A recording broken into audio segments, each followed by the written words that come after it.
नमस्कार दोस्तों, आज हम बात करने वाले हैं कि कैसे इंडिया में स्पेस रिसर्च ऑर्गेनाइजेशन की स्थापना की गई। 5, 4, 3, 2, 1, 0, +1, 2।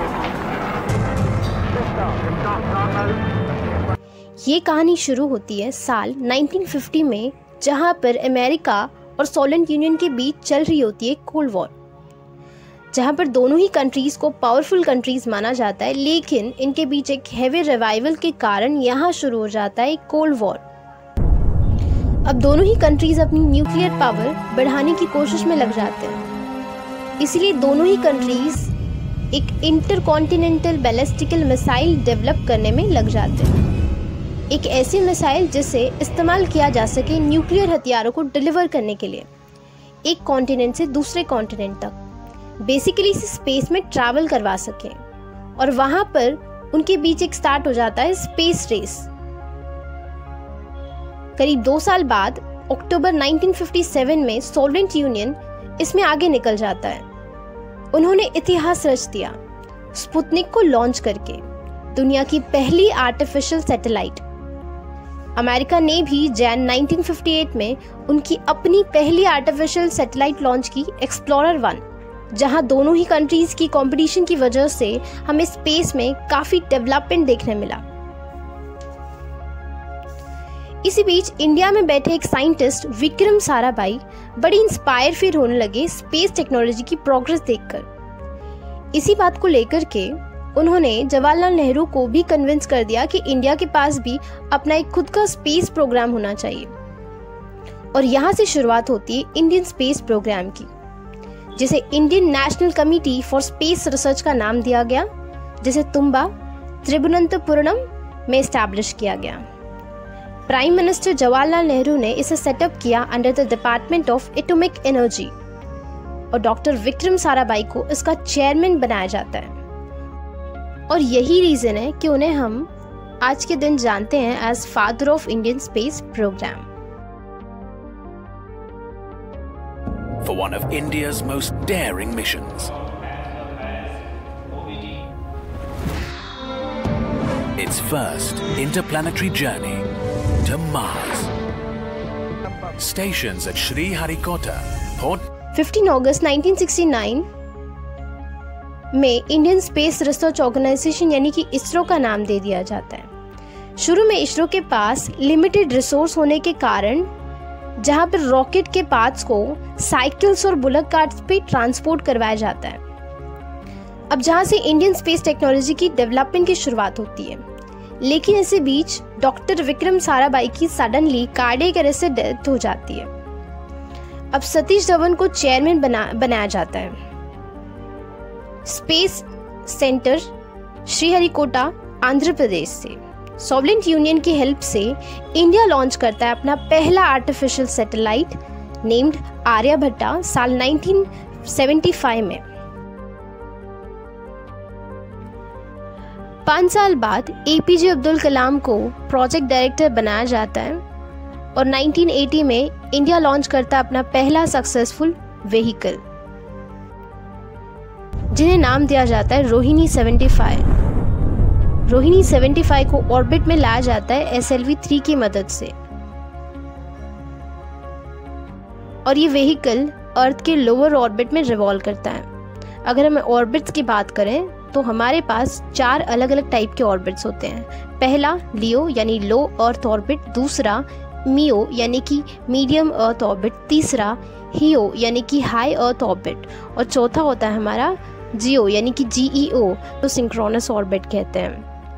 अगर हम सैटेलाइट लॉन्च व्हीकल की बात करें so also we have 3 types. आपका ASLV जिसे हम कहते हैं एग्यूमेंटेड सैटेलाइट लॉन्च व्हीकल, दूसरा होगा आपका PSLV यानी पोलार सैटेलाइट लॉन्च व्हीकल, तीसरा GSLV यानी जियो synchronous satellite launch vehicle.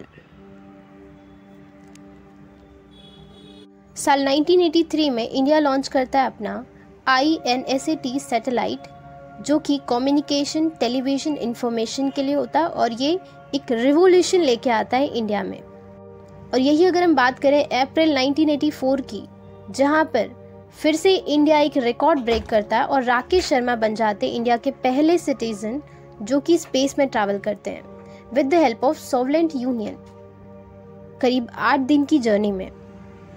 Moon की स्टडी करते हुए 2008 में इंडिया लॉन्च करता है अपना पहला सैटेलाइट नेम चंद्रयान 1, जो कि एक सक्सेसफुल लॉन्च होता है और यहाँ से इंडिया में एक टर्निंग पॉइंट स्टार्ट होता है जहाँ पर दुनिया को इसरो के बारे में ये पता चलता है कि इसरो क्या कर दिखा सकता है। भारत ने अंतरिक्ष में नया इतिहास रच दिया है। इसरो ने एक साथ 36 उपग्रह लॉन्च किए हैं। इन सैटेलाइट्स को इसरो के सबसे भारी 2013 की बात करें तो इंडिया यहाँ पर मार्स की स्टडी करते हुए लॉन्च करता है मंगलयान और इंडिया यहाँ पर बन जाता है पहला नेशन जो कि पहले अटेम्प्ट में मून पर रीच हो जाते हैं और यहाँ पर इंडिया बन जाता है पहला nation to reach Mars in first attempt and to enter in the orbits. 2017 तक इंडिया लॉन्च कर देता है 37 सैटेलाइट्स जो कि अर्थ को ऑर्बिट करते हैं।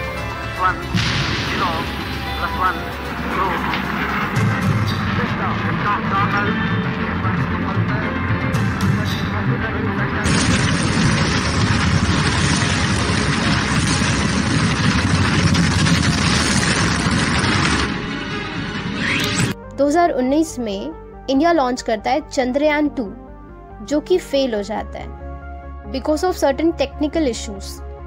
लेकिन अगर हम इंडिया को बाकी कंट्री से कंपेयर करें, जैसे इसरो को एस्टैब्लिश किया गया था नासा के 4 साल बाद, लेकिन अब तक इंडिया की काफ़ी सक्सेसफुल प्रोजेक्ट्स हम देख सकते हैं जो कि काफ़ी लो कॉस्ट एफिशिएंसी में की गई थी और हमें काफ़ी सक्सेसफुल लॉन्च देखने मिले।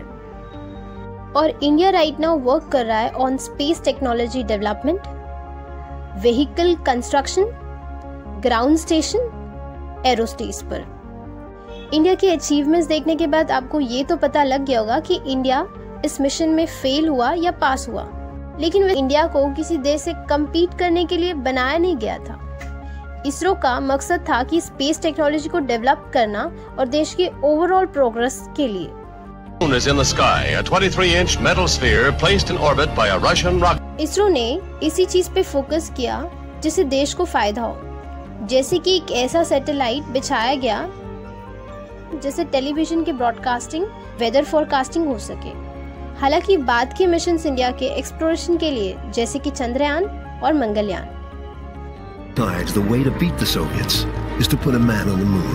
We choose to go to the moon in this decade and do the other things, not because they are easy, but because they. अगर हम इंडिया के अपकमिंग प्रोजेक्ट्स की बात करें तो इंडिया के पास 3 इम्पोर्टेंट प्रोजेक्ट्स हैं फ्यूचर के लिए। जैसे कि हम बात करें, पहला गगनयान, जिसे ह्यूमन, जो इंडिया का पहला ऐसा सैटेलाइट होगा जो कि एक ह्यूमन बीइंग को स्पेस में भेजा जाएगा, जिसे सोवियत यूनियन की मदद से किया जाएगा। पहले 1-2 बार तो इसकी सेफ्टी टेस्ट की जाएगी क्योंकि इंडिया में ऐसा पहली बार होगा कि ह्यूमन है जो कि स्पेस में ट्रैवल करागा, वो भी इंडिया की खुद की टेक्नोलॉजीज की वजह से। दूसरा इंपॉर्टेंट प्रोजेक्ट है इनका आदित्य L1 जो कि सन की स्टडी के लिए होगा, जिन्हें 2023 तक लॉन्च किया जाएगा। तीसरा इंपॉर्टेंट प्रोजेक्ट है इनका चंद्रयान 3 जिसे मून की रोवर और लैंडर स्टडी के लिए डिजाइन किया गया है, जो कि साल 2028 तक लॉन्च किया जाएगा। जैसे अगर हम रिसेंट की बात करें तो इसरो ने टोटल 177 फॉरेन सैटेलाइट लॉन्च किया फॉर 19 कंट्रीज। और फिलहाल गगनयान मिशन के लिए नासा और इसरो साथ में काम कर रहे हैं ऑन एक्सचेंजिंग डेटा। और इंडिया यहाँ पर प्लानिंग कर रही है for India's first private satellite launch, जिसका नाम दिया गया है विक्रम-S। आने वाले कुछ सालों में आपको ये भी बता दिया जाएगा कि ये कब लॉन्च होने वाला है। और अगर हम स्पेस रिसर्च की बात करें तो इंडिया की प्रोग्रेस जब से इंडियन स्पेस रिसर्च ऑर्गेनाइजेशन की स्टार्टिंग हुई थी तब से लेकर के आज तक इंडिया को एक प्रोग्रेसिव कंट्री माना जाता है in case of space research, क्योंकि इंडिया ने काफ़ी सक्सेसफुल लॉन्च दिया है। अब आप कमेंट सेक्शन में ये ज़रूर बताइएगा कमेंट करके कि फ्यूचर में क्या इसरो नासा को बीट कर सकता है। चलिए मिलते हैं आपसे किसी ऐसे वीडियो में। Till then bye bye. अगर आपको वीडियो अच्छी लगी हो तो आप आपके दोस्तों में ज़रूर शेयर करिएगा। इसके बाद अंतरिक्ष यानों में रूसी नींव तक करीब